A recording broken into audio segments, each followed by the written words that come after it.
నేను ఫ్లిప్కార్ట్లో ఆర్డర్ పెట్టాను. మైక్ కావాలనుకున్నాను. మైకు దాంతోపాటే దాని పిన్స్ అన్నీ వచ్చాయి సెట్. ఇలా సెట్ లాగా వచ్చింది. ఈరోజు వచ్చింది ఆర్డరు. ఇలా ఓపెన్ చేశాను ఈరోజు.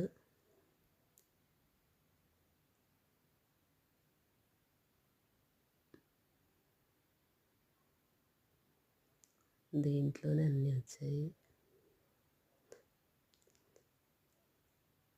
రైట్ సైడ్ ఉండే ఛార్జర్ పిన్ను,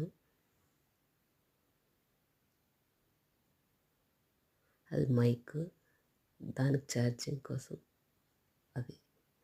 అది పిన్ను, ఛార్జర్ పిన్ను. ఇంకొకటి వచ్చింది నాకు బాగా నచ్చింది.